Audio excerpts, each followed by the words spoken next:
स्वागत है आपका एचजे एजुकेशन हिंदी में।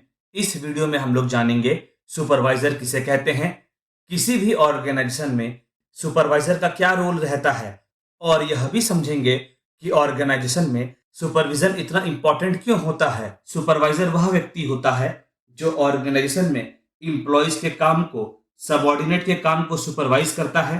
सुपरवाइजर इम्प्लॉयज को गाइड करता है, ऑर्डर्स देता है ताकि इम्प्लॉयज इस तरह से काम करें जिससे ऑर्गेनाइजेशन का गोल्स को अचीव किया जा सके।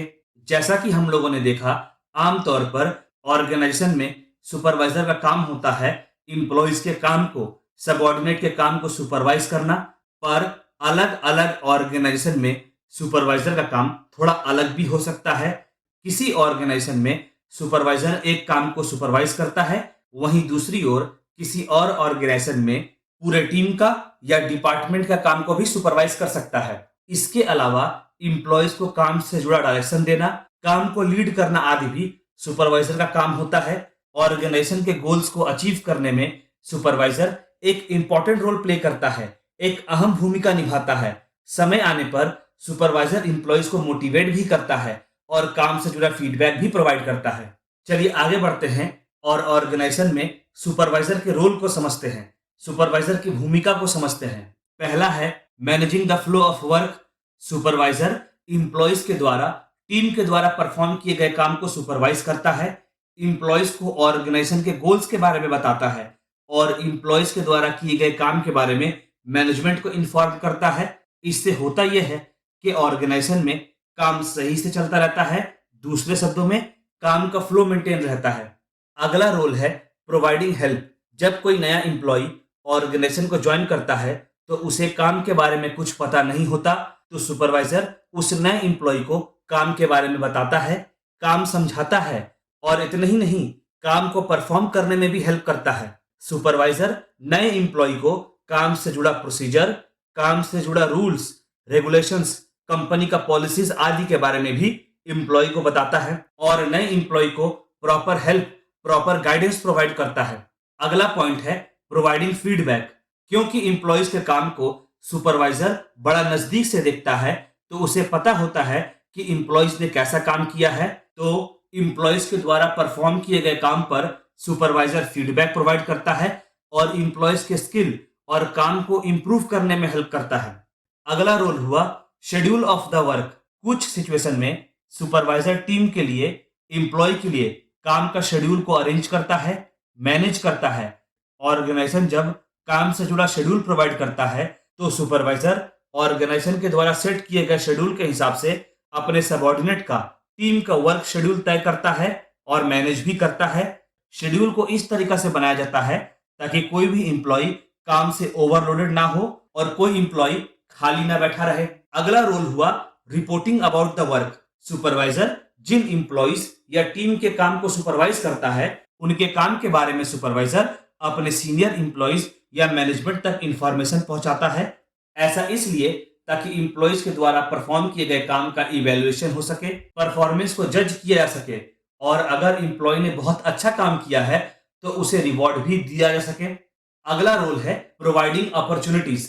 सुपरवाइजर जब सबऑर्डिनेट या एम्प्लॉयज के काम को सुपरवाइज करता है तो उसे आइडिया हो जाता है कि कौन सा एम्प्लॉय को प्रमोशन दिया जाना चाहिए, तो फिर सुपरवाइजर उस एम्प्लॉय के नाम को प्रमोशन के लिए रिकमेंड करता है ताकि एम्प्लॉय को प्रमोशन का अपॉर्चुनिटी मिल सके।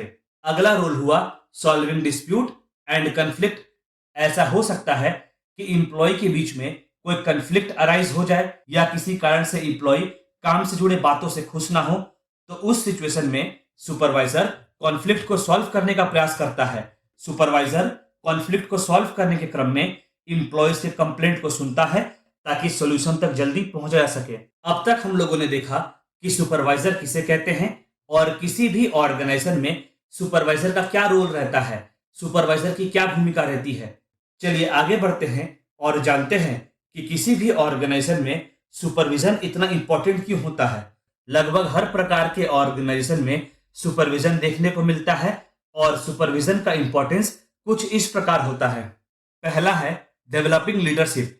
सुपरविजन के प्रोसेस में सीनियर एम्प्लॉय सबऑर्डिनेट के काम को देखता है और यह इंश्योर करता है कि काम इंस्ट्रक्शन के हिसाब से और प्लान के हिसाब से कंप्लीट किया जाए। इससे सुपरवाइजर का काम को लीड करने का स्किल डेवलप होता है।